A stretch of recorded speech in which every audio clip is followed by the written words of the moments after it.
임대 형태가 월세이면 1주택까지만 비과세입니다. 한 채를 월세 주고 한 채를 살고 있으면 총 2주택이잖아요. 그러니까 1주택 비과세를 받을 수 없는 것이죠. 안녕하세요. 세무회계 하원의 김회문 세무사입니다. 오늘은 주택임대사업자 종합소득세 신고에 대해서 알아보고자 합니다. 여러분, 월세 준 집, 전세 준 집 종합소득세 신고해야 된다는 거 알고 계신가요? 월세는 종합소득세 신고해야 된다는 거 대부분들이 알고 계시는데 전세는 종합소득세 신고해야 된다는 거 모르는 분들이 굉장히 많더라고요. 물론 소득세 과세 대상이 아닌 월세, 전세도 있어요. 하지만 소득이 있으면 세금도 꼭 따라오는 법, 대부분의 임대소득에 대해서는 세금이 있습니다. 가끔 종합소득세 임대소득에 대해서 신고 안 하고 있는데 세무서에서 연락 안 오더라 이렇게 말씀하시는 분도 계시는데요. 나중에 5년치 세금이 한꺼번에 가산세와 함께 폭탄이 되어 돌아오니 꼭 신고를 하셔야 합니다. 그런 주택임대사업자분들 중에서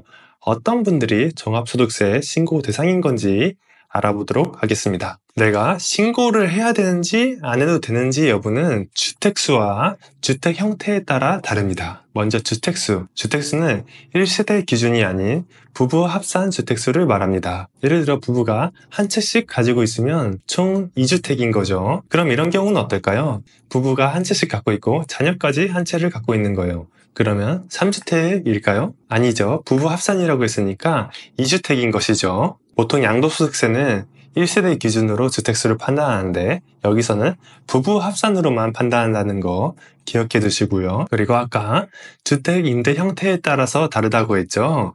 주택 임대 형태는 크게 두 가지가 있습니다. 전세, 월세, 그리고 이 두 가지가 합쳐진 반전세가 있습니다. 그럼 임대 형태가 월세인 경우부터 알아볼게요. 어떤 분들이 소득세 신고 대상일까요? 임대 형태가 월세이면 1주택까지만 비과세입니다. 여기서 조심하셔야 될 게 1주택까지 비과세라고 했잖아요. 이게 내가 전세를 준 집이 1주택이라는 게 아니에요.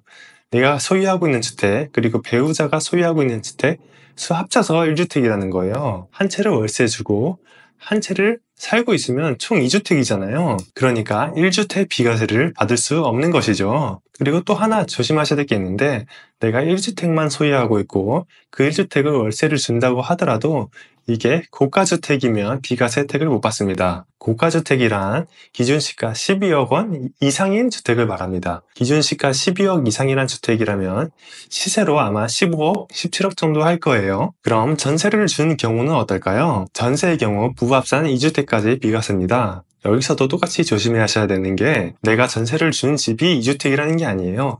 부부합산 소유하고 있는 주택이 2주택이라는 것입니다. 만약에 부부합산 3주택이라면 내가 이 중에서 한 주택만 전세를 내놔도 비과세를 받을 수 없는 것입니다. 그런데 여기서 소형주택은 주택수에 포함이 안 돼요.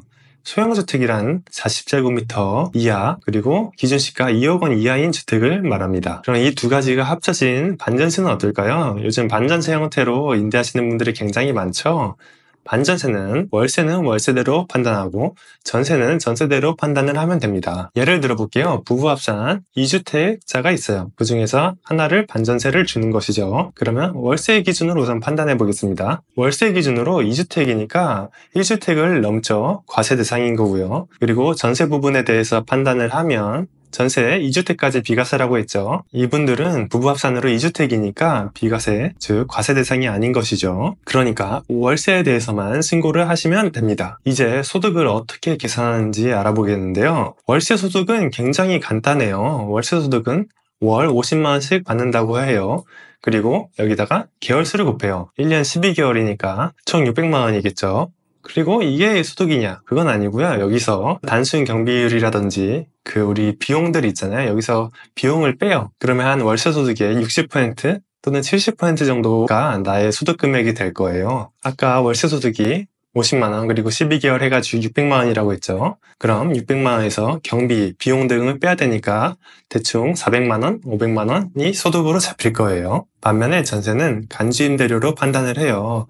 간주임대료란 그 전세 보증금에 대한 이자 성격이에요. 내가 실제로 이자를 받진 않았지만 그 전세 보증금을 은행에 놔두면 이자를 받잖아요. 그 이자까지도 나의 소득이라고 보고 종합소득세를 신고를 해야 되는 것이죠. 전세 보증금을 은행에 맡겨놓으면 이자 한 3.5%는 나오잖아.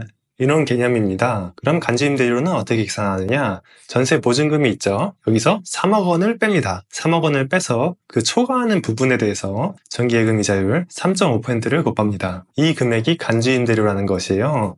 아까 3억 원을 빼준다고 했죠. 3억 원을 빼준다는 것은 전세 보증금이 3억 원을 초과하지 않으면 간주임대료, 즉 과세 대상이 아니다 라는 개념입니다. 또 여기서 조심하셔야 될 게 내가 전세보증금 3억, 3억, 3억, 3억 여러 채를 줬어요.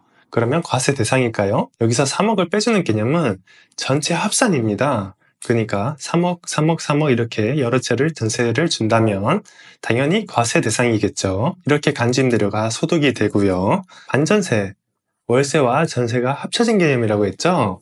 월세 부분대로 계산하고 전세는 전세 부분대로 계산해서 합산 소득이 반전세에 대한 소득이 되는 것입니다. 이제 종합소득세 신고하는 방법에 대해서 알아보겠습니다. 주택임대소득이 2천만 원을 넘지 않으면 분리과세 또는 종합과세를 선택할 수 있습니다. 여기서 임대소득 2천만 원이라는 것은 임대 수입에서 필요경비, 경비까지 다 빼준 후의 금액이에요. 필요경비까지 빼고 나서 2천만 원을 넘지 않으면 분리과세, 종합과세 둘 중에 하나를 선택할 수 있는 것이에요. 계산을 해봐야 정확하겠지만 임대소득만 있다면 종합과세 하는 게 유리하겠고요. 그리고 다른 소득도 있다면 분리과세 하는 게 일반적으로 유리합니다. 그럼 임대소득이 2천만 원을 넘으면 어떻게 될까요? 임대소득이 2천만 원을 넘으면 종합과세 대상입니다. 마지막으로 많은 분들이 물어보시는 게 있어요. 주택임대소득에 대해서 사업자 등록을 해야 되느냐? 네, 원칙적으로는 사업자 등록을 하셔야 됩니다. 그리고 가산세가 있습니다. 근데 가산세가 좀 낮아요. 임대소득의 0.2%. 그러니까 1년치로 따지면 한 몇만 원 나오는 것이죠. 따라서 원칙적으로는 사업자 등록을 하는 게 맞지만 귀찮으니까 그냥 몇만 원 내겠다. 이런 분들은 사업자 등록을 안 하고 계십니다. 하지만 원칙을 지켜서는 나쁠 게 없겠죠. 사업자 등록을 하시는 것을 추천드리고 있습니다. 저는. 네, 이렇게 주택임대사업자 종합소득세 신고 대상에 대해서 알아보았고 어떻게 신고를 해야 되는지도 알아보았습니다. 본인의 상황에 맞는 방법으로 신고를 하시고요.